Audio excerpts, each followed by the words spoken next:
Com toda a ira do meu zelo e indignação, me vingarei das nações pagãs que não me obedecem. Miqueias capítulo 5, verso 15. Geralmente, as pessoas esperam sempre ouvir palavras agradáveis, principalmente da parte de Deus. Contudo, falar sobre esse Deus, dos seus atributos e da sua natureza, implica considerar tanto a sua bondade quanto a sua severidade, revelando pleno equilíbrio. Bondade para os que permanecem firmes em obedecer às suas boas obras, preparadas por Ele mesmo, e severidade para os desobedientes. Romanos capítulo 11, verso 22.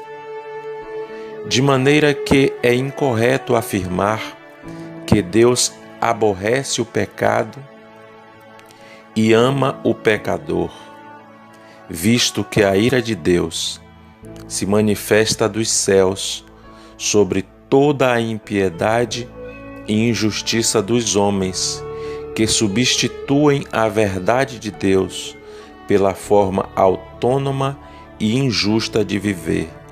Romanos capítulo 1, versículo 18.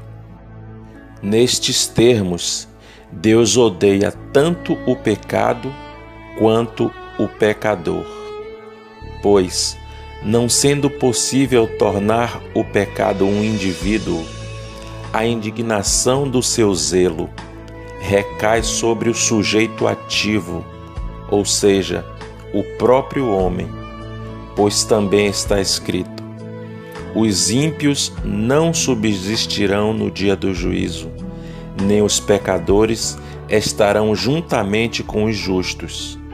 Mas em outro lugar diz: os meus olhos procurarão os fiéis da terra, para que estejam comigo. Salmos capítulo 1, verso 5 e Salmos 101, versículo 6. Por isso mesmo está escrito: ai de vós que desejais o dia do Senhor. Por que o buscais? Este dia será de completa escuridade e não de luz. Será como se um homem fugisse de um leão e se encontrasse com um urso, ou como se, entrando em casa, descansasse a mão sobre a parede, certo de estar seguro, e fosse picado por uma serpente.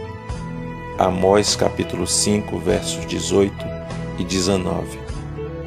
Quando os homens são mais amigos dos prazeres do que amigo de Deus, amam mais a criatura do que ao Criador, e constroem para si ídolos ocos nos quais depositam a sua confiança, e se curvam diante de altares escolhidos em lugar do Santo Senhor, estão fadados a serem atingidos pelas flechas que já estão entesadas no seu arco, flechas de peste, fome, morte e destruição. O desejo do Senhor é que o seu ensino caia como chuva e a sua palavra desça como orvalho, para nos fazer entender que a mesma rocha que protege também pode esmagar.